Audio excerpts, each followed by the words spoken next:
my first getting into personal finance, that's definitely memory lane. It was probably, I think, around, I did personal finance merit badge when I was in Boy Scouts. That was definitely influential. My grandpa, when I was around 8, gave me a general ledger book for my birthday, just what every kid wants. And he said to write down all of the times I make money and all of my expenses to keep track. And that's how I know how much money I have and where it's going. So I have some old lessons and memories, but I think the first thing that really got me excited about money, it also came from my grandpa. And he was a professor, actually. He taught at the business school at the University of Arkansas. He was a marketing professor. So he was a pretty financially savvy guy, built his way up from a very, very low income background. Actually, when he got out of the army after World War II, he sold his pants for money because he needed the money. So we have his old jacket. We don't have his old pants. But the fun memory is he took me, he'd go when I was in elementary school, I'd go visit for maybe a week every summer and stay with grandma and grandpa. And on weekdays, he would take me to the bank in downtown Fayetteville, which downtown Fayetteville is not like this giant downtown, little small town in northwest Arkansas, college town.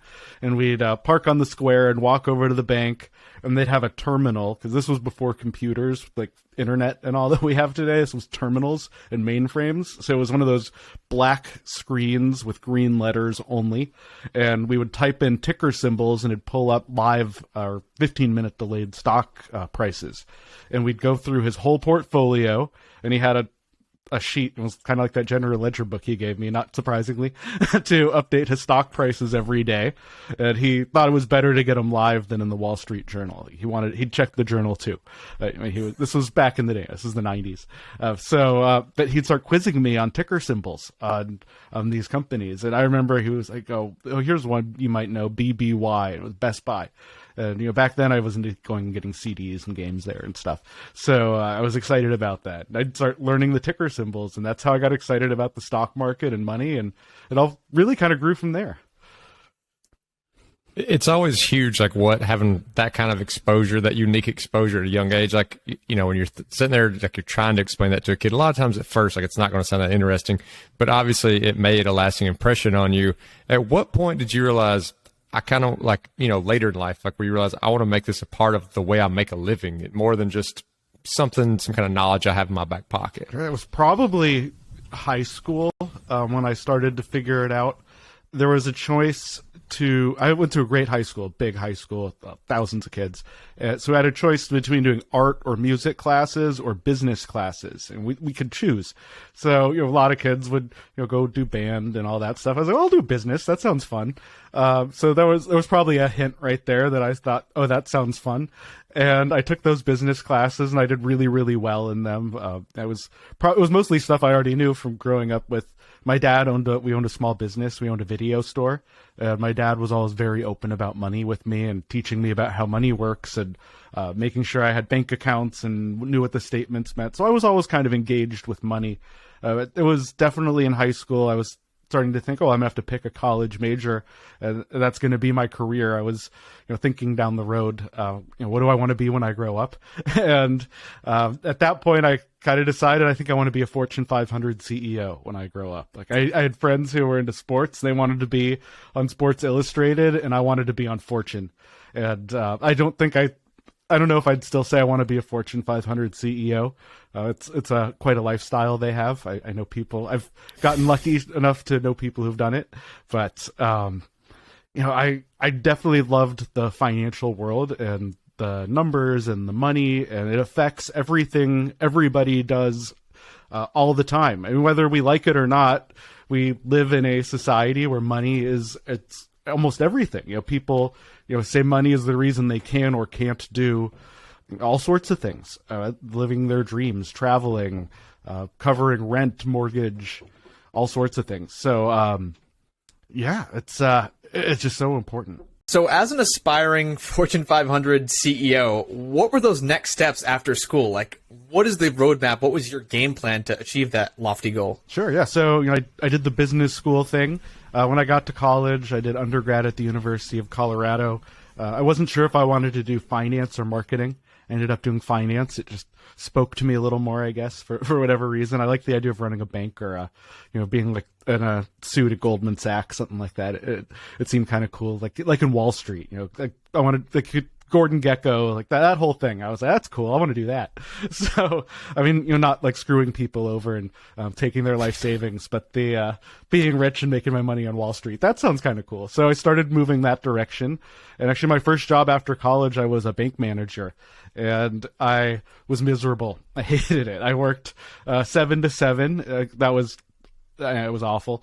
It just the culture was not right for me. But I learned a lot, and there were parts of it I loved. I loved working with the customers.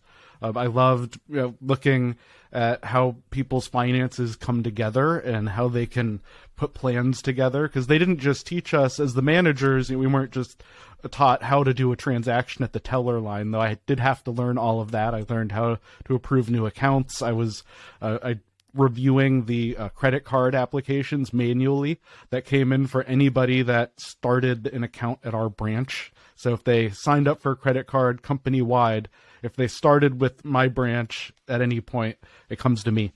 So I was looking at mortgage loans, credit cards, credit reports. They taught me really everything you need to run a bank, which was a great experience. And I really appreciate that, even though I didn't enjoy the actual working that I was doing. So I ended up moving on from there and into cubicle land. And I was in corporate finance and accounting for about 10 years. And early in that, I went and got my MBA, working full-time while doing the MBA full-time. So I was actually paying for the MBA as I went and getting student loans because I went to a private school and it was really, really expensive.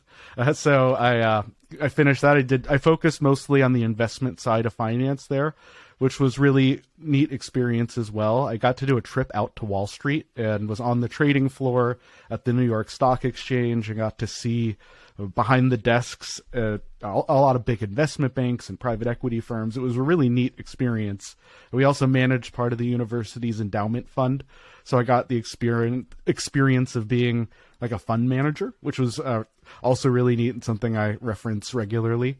And yeah, then I kept going with the career, still finance accounting. And it was funny along the way, thinking like way back. I mean, as I was going along in college, I worked at a Boy Scout camp for 7 summers, and that actually paid for my college. I got a full ride from working at Boy Scout camp. But my last summer at camp, I ran the camp office, and we had this new satellite internet that was really slow on the roof. And I had my laptop because I was a college student. And during the really slow times when all the scouts were off doing their merit badges and I didn't have much going on, I started a little blog. It was about something not related to money at all. I had a few little fun blogs on Blogger, I think before Google bought it.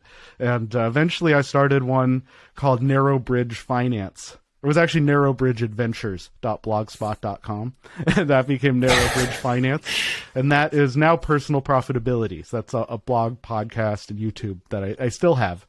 So I started that in 2008, which makes me a dinosaur in blogger years, and I was doing that as a little side hustle all along.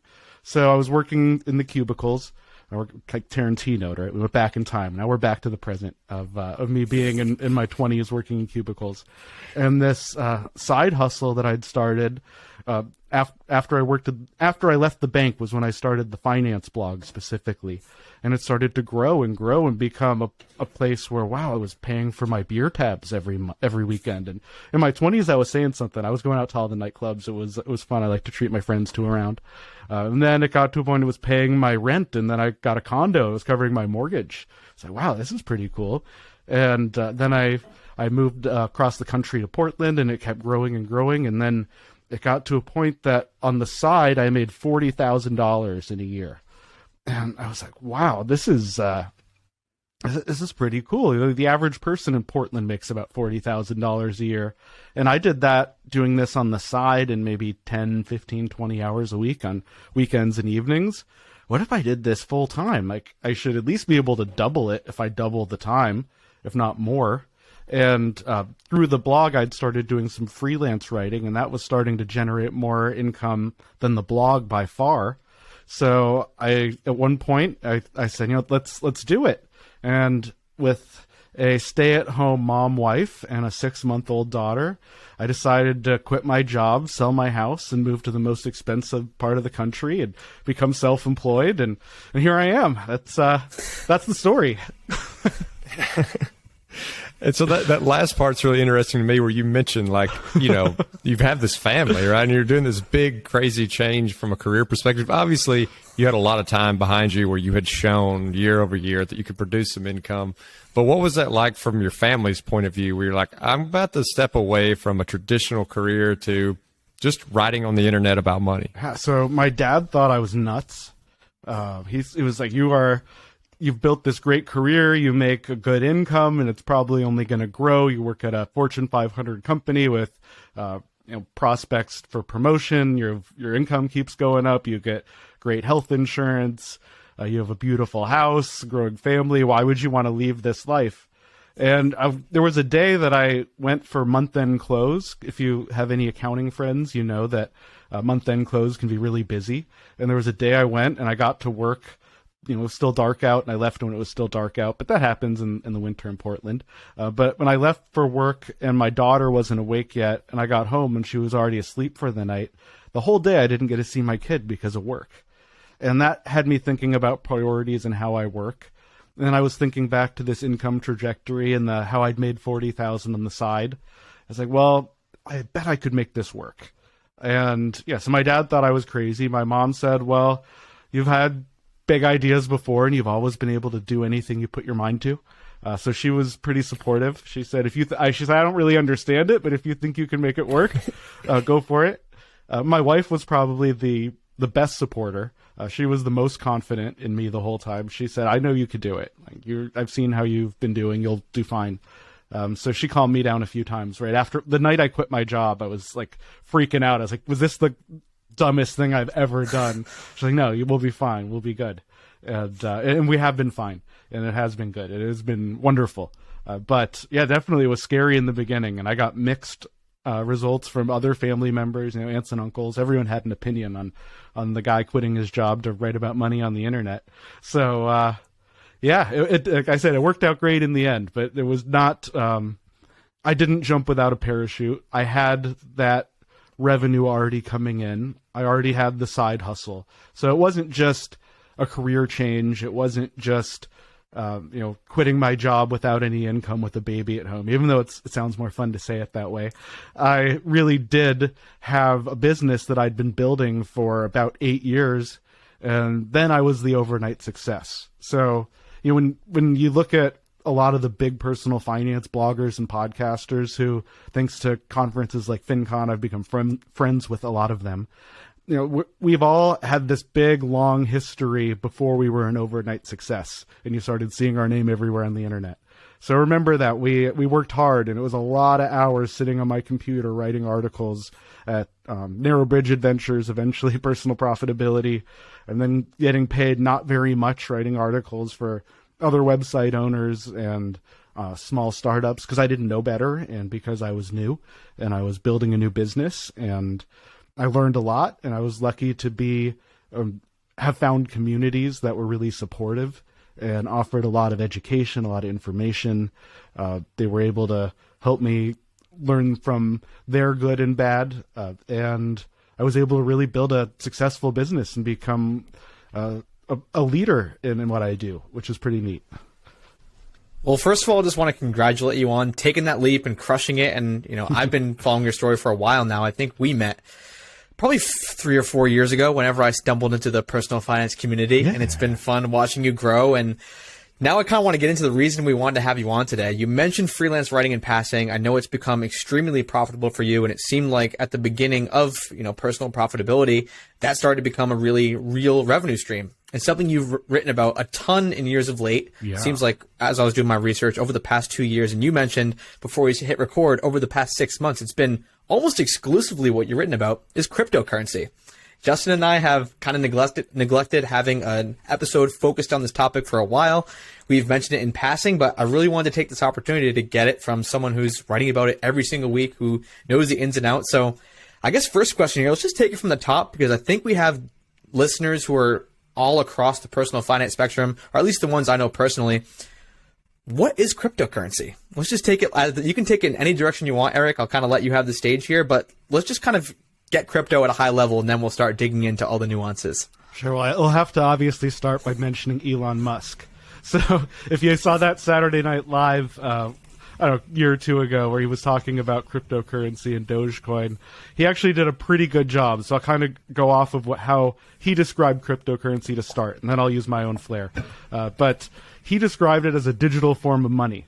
And that is a really good way to describe it. It's a digital form of money. So you can think of it, there's a lot of different cryptocurrencies, and they all work differently. And that's an important distinction if you become a cryptocurrency investor, to understand how each one works. But at a high level, each cryptocurrency is like, think of a dollar bill.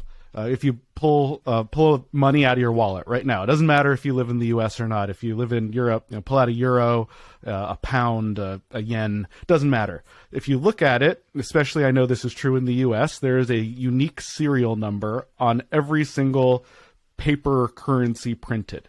So, while every dollar is the same, right? I could trade you a $5 bill for five $1 bills. I could trade you a $1 bill for a $1 bill. You don't care what dollars you have. You just care that you have dollars. But there is some kind of mechanism happening with the Federal Reserve printing a serial number on each one that keeps every dollar bill unique. So picture that concept, but now put it on a computer. Every single cryptocurrency that's created is unique. It has not a serial number. It has a code. It's a very long stretch of random numbers and letters. It's an alphanumeric code. And every single cryptocurrency that has ever been created, every unit, some are called tokens, some are called coins. So you might hear me use the terms interchangeably. But let's say every coin that is created has a unique serial number. And there's a network of computers around the world that track the owner of that cryptocurrency. So you as a user can create a cryptocurrency wallet, just like I'm showing my wallet as we're talking and recording here. I have a boring leather wallet that I like, and it has those dollar bills with the unique serial numbers on it, right? So over there in my safe, actually here I have here's another one. I'm reaching. This is really bad podcast because I'm showing something. I'm holding a form of digital cryptocurrency wallet in my hand. So I have a handful of those. As a writer, I've gotten them a bunch for free to test, and it's pretty cool. But there's a lot of different kinds of cryptocurrency wallets. Ones that you can hold, like I just was. Ones that plug into your computer. If you're on your desktop computer right now, it could be a browser plugin. There's one called MetaMask that's really popular and free. It could be something held through another company like Coinbase. They might do it for you. But every single person who owns cryptocurrency, it has to go to a wallet. And those computers around the world, they track from the moment that cryptocurrency is created, everyone who owns it forever. So that is why what they call the blockchain. It is a giant ledger or a giant database of every single transaction that has ever happened with that specific cryptocurrency. And it's cool because we always know, and we can dig in if you're interested, how the mechanisms work, but we have a secure and undisputed way of knowing who owns every currency at any given moment. And that allows us, if we want to use it as an investment product, like people do with Bitcoin, something that we say, we know all who owns every Bitcoin, and there's only ever going to be 21 million. I think is the number 21 million. I want to say 21. That's right. Okay, so there's also like some of them are 27, 29. Yeah, so 21 million, and there's only ever going to be that many, and whoever owns them owns them. And there's other currencies like Ethereum where they keep making more of it. And those are, think about it more like a transactional currency, more like actual dollars rather than like a stock or like gold. So people call Bitcoin digital gold because it's that limited asset, kind of like actual gold. There's only so much of it out there. We can't make more. And they'll probably figure it out in a lab someday. But right now, it's the only way to really do it's get it out of the ground. So it's limited and scarce, just like Bitcoin. Where Ethereum's more like dollars, there's inflation built in, and that's okay.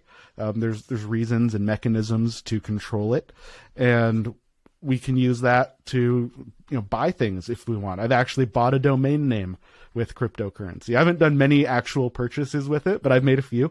So I bought domain names with it. I bought an NFT once. I do have one NFT. Technically, the domains are NFTs. So cryptocurrencies can be transactional as well. And I'd say that's kind of the high level of what most people. If we're going to explain crypto to your grandparents, I'd probably stop there unless they want to get involved as an investor or something. But the typical person, that's about what they should know. I think everybody should know that much about cryptocurrency, that there are wallets. Every cryptocurrency is unique, and there is a secure network of computers, or usually called miners, if you hear the term cryptocurrency mining, that track all of these transactions in a public way. You can go see, you can go look at, you could type in a wallet address and see every transaction that wallet has ever done. You can look at a specific Bitcoin in your wallet. If you have a fraction of a Bitcoin, or lucky enough to have a whole Bitcoin, you can look and see everyone who's ever owned that specific Bitcoin. And it's semi-anonymous, so you won't know who all of those people are necessarily, but you can track every asset from origin to now, which it's a neat feature, and there is the potential to make it more secure and ultimately prevent money laundering and things. Right now, it's as I said, somewhat anonymous, but it's a neat thing. Yeah, it's a cool technology. I'm excited to be involved in it and be teaching people about it. So I think you did a great job of making a lot of good parallels between like cash, gold, and this new form of what we're thinking about is like money and investing, to make it seem very easy to consume. Like you got a wallet. You got a ledger versus, this database, these things that make it where you can say, okay, so this is like another form of money, but what are the differences? Like kind of what's the so what? Like, why do we need a new form of money? Yeah. So a lot of people might say we don't. Before I guess I always throw a disclaimer in everything I ever write and say about cryptocurrency. There's a good chance it could double, triple, 10 times, 100 times in value. Could also go to zero. So there's big risks involved. It's just over 10 years old, so it's not brand new, but it's pretty new. Government regulations can happen, and in an instant, it might fall by half the value. Like that actually did happen. In China made cryptocurrencies pretty much illegal, and the value went way down, and that it sent ripples. So there's speculation, and some people say we don't need this new kind of money. But there are people who say that we do need new kinds of money and new assets. And to me, I think where the value comes is if you look at different use cases, and every cryptocurrency has different use cases that make sense. One that I really like is called Stellar Lumens. That's not one of the most widely known cryptocurrencies. The symbol's XLM. It is made for high-speed payments around the world. So unlike Bitcoin is meant to be kind of a store of value. The point of Stellar Lumens isn't to create value, it's to make it easy to pay. So if you right now wanted to send money, let's say you live in the United States and you have family overseas, or and it doesn't matter, any other country, Mexico, Russia, Iran, Pakistan, it doesn't matter, anywhere in the world, as long as they have an internet connection, they can create a Stellar Lumens wallet for free. You can get that address from them, send them money, they'll have it in less than a minute, confirmed in their wallet. The whole cost to you is going to be probably, it goes up and down over time, let's say it'll be under $1. I could say pretty confidently, less than $1. To send that currency to anyone in the world in less than a minute. They don't have to go to a Walmart to get the cash. They don't have to go to a Western Union or a MoneyGram or a bank. It's just there. It just shows up in their wallet once you send it. And that is a huge value. And that is something that there's no other good mechanism that I know of that we have right now. I actually have a client in Australia. It's a cryptocurrency website, and we've been debating the best way to pay me. And PayPal is kind of the default for international transactions when you work with people online. That's really expensive. It's going to be a heck of a lot more than $1. If he pays me in Australian dollars, I convert it to US dollars and withdraw. It's expensive.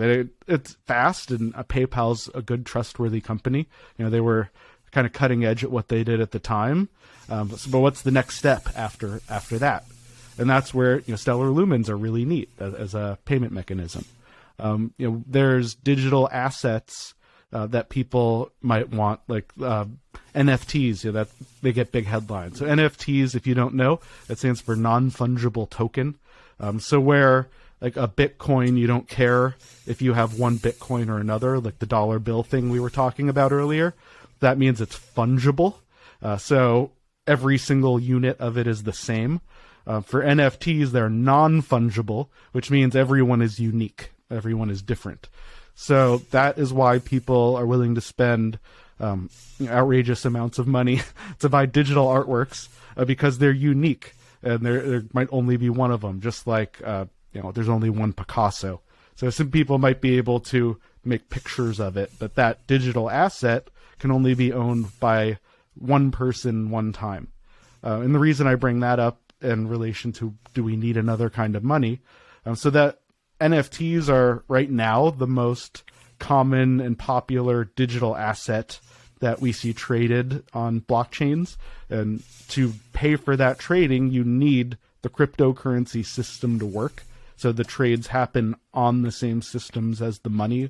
So with Ethereum, as an example, if I were to send you an NFT that, let's say I make a Scary Monster NFT series, because I don't know, you can make a series about any kind of NFT now. My kids like scary monsters. So let's say I make Scary Monster NFTs, and I make 50 of them, and I want to send 20 of them to my friends and keep 20 for myself and sell 10 on the internet. If I want to send you one of them, I have to have a way to send it to you. And the way I do that, the most common way right now, is using Ethereum. So I would create the NFT as a unique, non-fungible asset, send it to you, and I'd have to pay with Ethereum to cover all the cost of the computers doing all the tracking around the world to say, I don't own it anymore, now you own it, which is a similar transaction to if I sent you money. So those systems and things you cannot do with other money right now. You can't really easily do all of that with dollars. And there's other neat features that cryptocurrencies have, like smart contracts, if you've heard that term or not. It means it's a piece of software that kind of rides on top of the cryptocurrency network.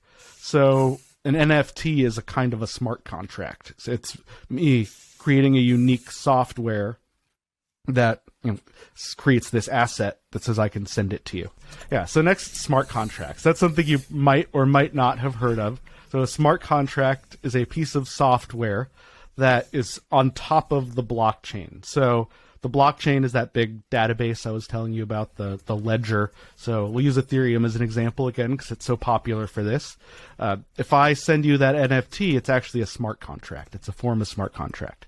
So there's other kinds of smart contracts you can create, which will become really neat, I think, in the future, and how we do things in the real world. This is where it goes from becoming just this cool digital money to a really useful and innovative thing. So let's say the stock market. We could turn the stock market into smart contracts. Right now, the NASDAQ is a good example. It's all digital. It all runs through computers.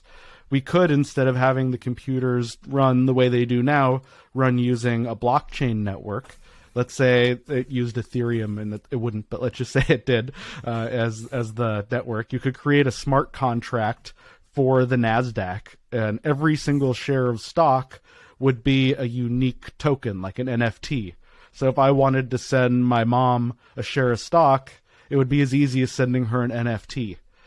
You could potentially digitize real estate assets with smart contracts. Maybe I live in a city called Ventura in Southern California. I think it's a pretty cool place. There's however many houses here. Maybe every deed or every title in Ventura becomes part of a smart contract. And I mean, this could happen everywhere, but I'm using my city as an example because I live here. So let's say I want to sell my house and move to another house down the street. We could create a smart contract that says when this much currency is deposited into this wallet, then this wallet sends this house deed to this wallet. And that, like, smart contracts are all like if this then that. That's all, pretty much all computer code is if this then that. So you can create that code though to do real estate transactions. Right now we have to pay for title insurance, go through title searches. If you've ever bought real estate, it's a ton of money in fees. It's a really slow process. Even if you want to pay cash, it's probably going to take you at least 2 weeks to deal with titles and recording. Imagine if you didn't have to do that. You just paid a little bit of cryptocurrency as a smart contract processing fee, and the rest just happens. You didn't need 5 companies in the middle. So there's some really neat things. As I keep using the word neat because there's some neat things that can happen. We're not totally there yet. We're just scratching the surface with the current NFTs, and there's a few blockchain games and things out there which are getting to be more fun and interactive and having more features. But so there's, to make a long answer long, why do we need a new kind of money? We don't need a new kind of money necessarily, but a new kind of money can be innovative and useful in a way that old money isn't. And there's a possible future where the U.S. government creates digital dollars. That'd be it's a government-backed currency, and that might happen. It very well might happen, and that would be a really useful leap forward that would take old money, those old serial numbers we have, and marry it with this new technology. And we're not quite there yet, but it's looking like it could very well happen in several countries within the next couple of years. That we'll see central bank digital currencies. So yeah, it's neat. The future is exciting. Yeah, there's so many use cases. I'm really glad we're having this conversation, because when people are like, I don't get crypto, they just kind of shelf it. They don't want to touch it. They don't take the time to learn at least a little bit of the value. And I like how you lead with, this could go to zero. So we're definitely not saying, go put all your money in crypto because there's all these amazing things. I do want to mention one more cool use case before I get to my next question here. So I was just in Greece for pretty much all of October. And in nice. 2012 or 2013, when the Grecian government collapsed, the bank took I think it was it was either 100,000 or 200,000. If Greeks are listening, I apologize for getting that wrong, because people were in uproar about this. This was a huge thing. They just seize your assets if you had more than that in the bank. It was either 100 or 200K. So they don't trust their banking system whatsoever. So they're all for crypto. A lot of the bars I went to, you could pay for your drink with Bitcoin or Ethereum. There were just so many more use cases because they didn't trust their government. I know that's a similar case in Venezuela. I haven't been there. And some other countries around the world where there's they don't trust their government with their money. So why not, put their faith in this other thing that's kind of agnostic of where you live. I just thought that was a really cool use case that I saw. Yeah, to before you ask the next question, to build on that, some of the really neat potential, think about countries in Africa where there has been huge corruption. Zimbabwe is a great example. They've had hyperinflation. So they got into a bunch of debt, the U.S. is in a bunch of debt. But we have, slow measured payment processes in the U.S. that keep the dollar stable. In Zimbabwe, they just printed a bunch of money. So I actually have in my little safe here 10 $100 trillion bills from Zimbabwe. I had to look it up what the word is. I'm a quadrillionaire. And that gives me about enough money to buy a loaf of bread. So if you live in a place that has that kind of hyperinflation, brought Venezuela, this has happened in many countries over the years where if you get your paycheck on Friday, by next Friday it's worth 20% less because of some economic thing. If your government if you take governments out of currency, which is scary to a lot of people, the idea of having non-regulated currencies, I get why that could be scary, and there could be problems. But if there were an international currency that were government agnostic, you could get your paycheck, and it doesn't matter what your government's doing. You could maybe ask to get paid in a cryptocurrency. Bitcoin, you're paying for things in Bitcoin. I think it's interesting because Bitcoin, it works. It was kind of designed for payments, but it is not the best cryptocurrency for payments. That's why I brought up Stellar Lumens. It's cheap and quick. Dogecoin is cheap and quick to use for payments if you like Doges. It's a funny word still. But the benefit, if you live in like Venezuela, and you have that problem where by the end of the week your paycheck's worth half, by the end of the month your paycheck's worth almost nothing, it'd be a lot better to have a cryptocurrency wallet full of something than to have your local currency that's just going to become worth almost nothing, or in a bank in a country that might seize it, or there's a lot of different financial risks to having your money in different financial systems. So it would give a lot of safety. And in places where there's no bank accounts, there's in African villages, there's a lot of people who are living on cash. That can be dangerous for a lot of reasons. You can get robbed. You can lose it. Your home can burn down. There's a lot of scary things that can happen to a family if they only live on cash. And cryptocurrency would give them a way without a bank account to have money not sitting in cash that's secure, that only they or their family can access. And with these lower cost cryptocurrencies made for payments, and like I said, Stellar isn't the only one. It's just one of my favorites. There's Ripple XRP is actually what Stellar is based on, but the U.S. government said that one was kind of illegal, so it's not easy to buy that one here, but you can use it out of the U.S., but it was designed for the same thing. So there's other payments currencies as well, and there could be new currencies created for this. Because I think, if you read a lot, there were micro loans in small rural villages through Southeast Asia that because they weren't the traditional kinds of loans that we would use in the U.S. didn't make sense there. So maybe the banking system that we use in the U.S. doesn't make sense there, and a digital currency does. So that's also a neat potential use case.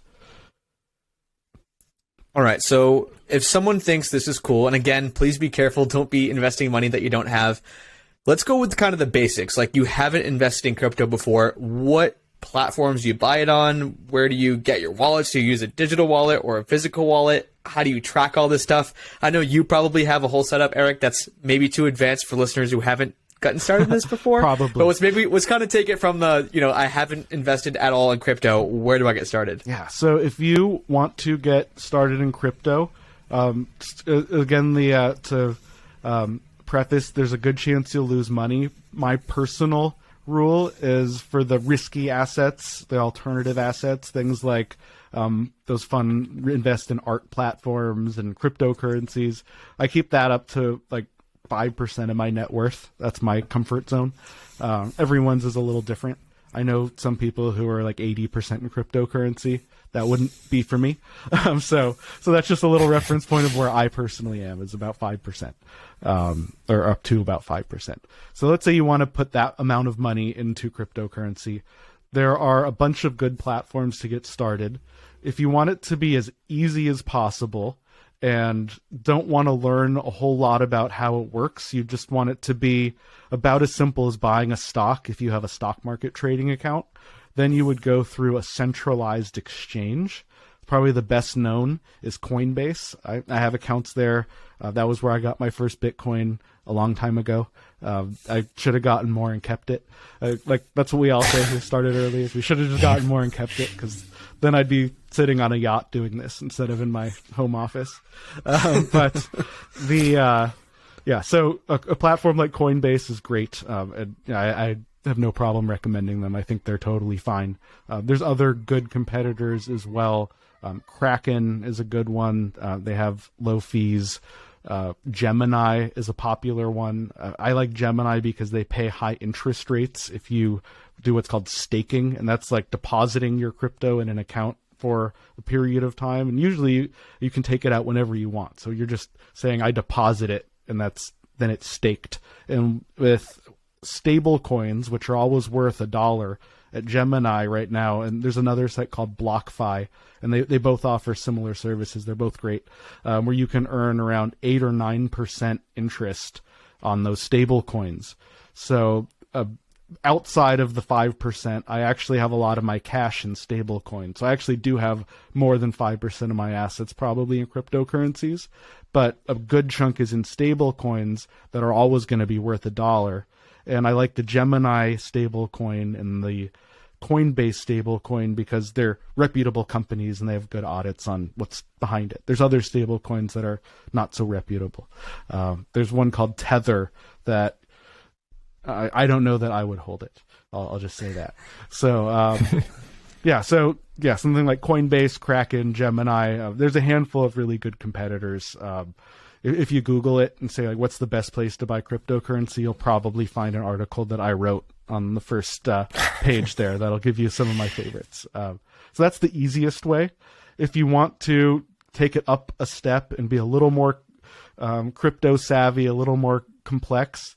So when you use a platform like Coinbase or any of those centralized exchanges, KuCoin is kind of a fun one, but they give you access to riskier coins. So I'd say be careful if you go there. But if you hear about those like kind of wacky coins and you want to get into them, like all the different derivatives of Dogecoin, like Shiba Inu and Dogelon Mars, and there's like I got some baby Dogecoin. So you can go to a place like KuCoin and you'll be able to find more of those, but they're going to be a lot riskier. Remember that too. So those platforms, if you use any of those, they will create the wallets for you and act as a custodian, just like your banks. They'll hold, or your stockbroker, they'll hold those cryptocurrencies for you. If you want to hold them on your own outside of the exchange, which some people would say is more secure because there have been exchange hacks in the past, you can do that using one of those wallets like I was holding up so you listeners couldn't see them. But there are some good brands. The most popular two, there's one called Ledger. You can get one of those for about $50 to get started. There's another called Trezor that I really like. So either Ledger or Trezor is a very good choice. If you want ultra super security, there's one called Keystone that's pretty cool. There was one I was just holding up called Tangem, which Tangem. They work with NFC, so you actually have these little cards that look like a credit card, and that card using the same thing that you use to pay with a tap with your credit card or your phone at a store, it keeps your wallet information on these cards. So you could put those cards in your safe or safe deposit box and access it with your phone. So there's lots of different hardware wallets. That's what those are called. So the benefit of a hardware wallet, any hardware wallet, let's say you use Ledger because it's the most popular, you move that wallet, which is like a USB device. It looks just like an old, if you used to use a USB to like put a paper on your computer to take it to school to print it out, something like that. So it's about the same kind of size. It looks very similar. And that will hold your wallet securely so they don't sit on the internet and no one can hack it. So some people say that's the most safe and secure way to keep your cryptocurrency. The downside to that is if you lose it and your backup codes, you could end up like those guys you read about who are digging through trash dumps looking for hard drives that have tens of millions of dollars in Bitcoin on them. So you have to know what you're doing. If you feel comfortable with computers in general, if you would say, I feel comfortable with computers, if you say that applies to you, you could probably use hardware wallets and figure it out without too much difficulty. If you're someone who says, I don't feel so techie, you'd probably want to stick with a centralized exchange like Coinbase or Gemini or BlockFi that keeps it all easy for you. And so, kind of culminating this conversation, right, we talked about how some of the benefits it could have, such as these places that might have hyperinflation. It sounds like you got this kind of vector of these coins, like these stable coins, where that could be a little bit more useful that way because it is not moving so much up and down. I think most people, well, it'd be awesome if their dollars started multiplying on their own. They also would freak out if, like, this month with crypto, we saw maybe like some stuff dropping 50%. Your dollar never just drops 50%. So it sounds like those stable coins can kind of scratch that itch. And then we have these others like your Ethereums and your Bitcoins that have utility, but they're also, for a lot of people, they don't really care so much about the utility. They just care about from an investment perspective. And I know, like, when I got Ethereum for the first time back in 2017, I think it was like $120 a coin, and now it's whatever, like 3,000. It was up to 4,000. That's like crazy, like 20 times, the value. But from all your research and seeing, like how you said, we're just scratching the edge of the utility. I know that there's a huge risk that you could lose a lot of money, and obviously would never want listeners to go and just pile a bunch in. I think your 5% rule is awesome.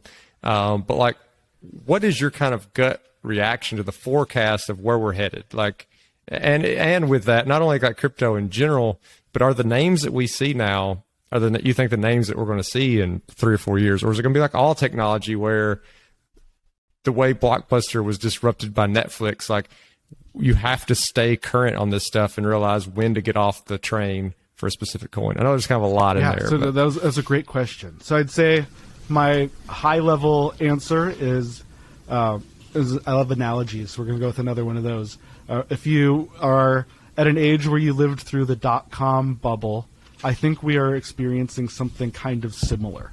Because right now, like during the dot-com bubble, which I was in high school for most of it, if you created any company that ended in .com, it didn't matter what it was. It could be a really stupid, bad idea that didn't make any money. You could go find someone in Silicon Valley who would pay like $50 million to buy it or $100 million to buy it. It was just like, I guess you could call it like stupid money. It was just crazy, easy to make money. And I was actually, I'm working on a little project, a financial technology project that I've been working on for a few years, and I was joking with some friends about it that, geez, I should just put a blockchain technology feature in it and I could sell it for $100 million and doesn't even have to work. And they laughed. They said, honestly, that's probably true. So in a situation where that's probably true, it means we're probably in some kind of a bubble.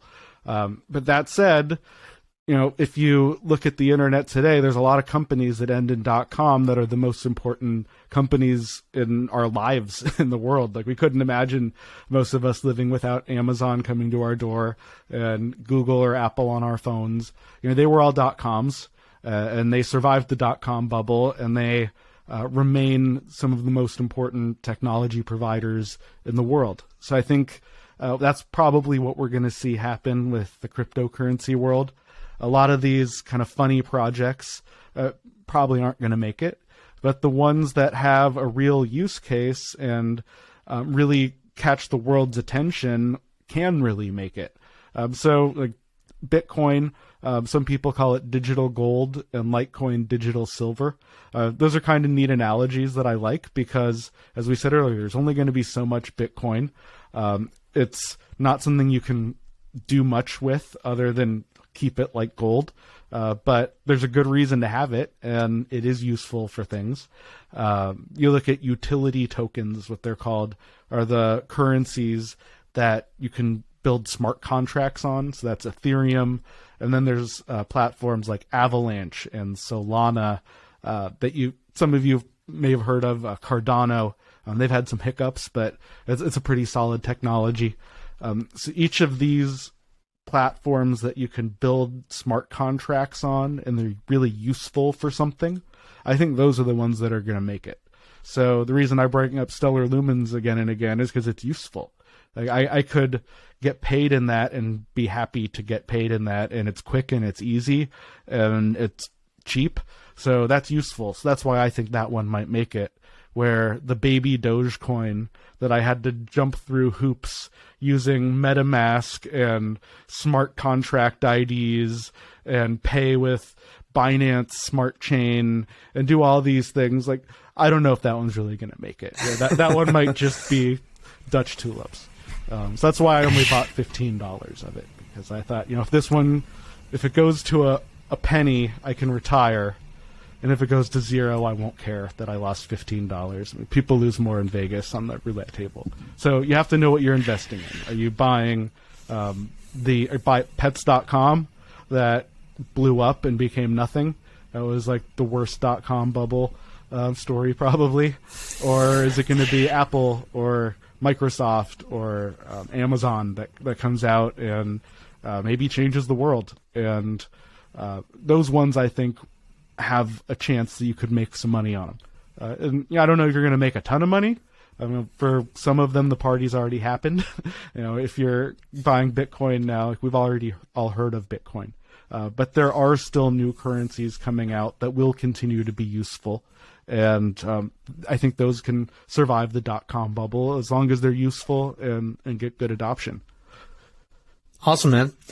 I think that's a good place to put a pen in it for today. I am definitely, after we get off, we're going to book a round 2 because I have like a million more notes. I didn't realize how long it would take to get through just like the basic stuff. The rabbit hole, man. It's the rabbit hole is so deep. If everyone knows somebody who just like one day all they started talking about was cryptocurrency and it went on for like 2 or 3 months and then they start talking about other things again. Like I went through that.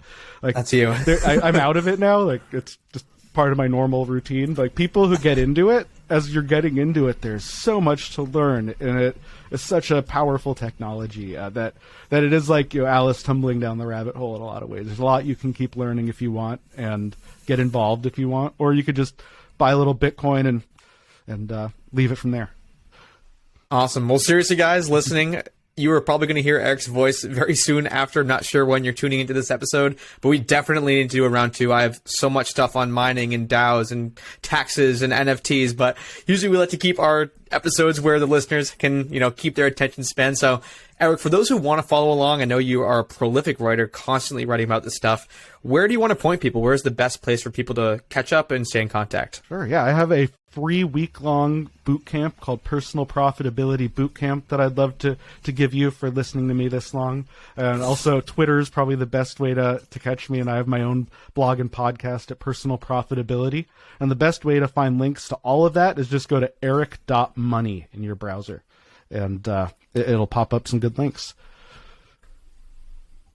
Awesome. Well, thank you, Eric. I mean, like Cody said, we're probably going to have to do this again because there's so much information here. I know that, I kind of respect the value of what crypto could be, but also respect the danger that could come with it. So hope listeners get to listen to this and, get to educate themselves more than anything else. So thank you for coming on the show and helping them with that journey to get educated. Thanks so much for having me here, guys. This was it was a lot of fun.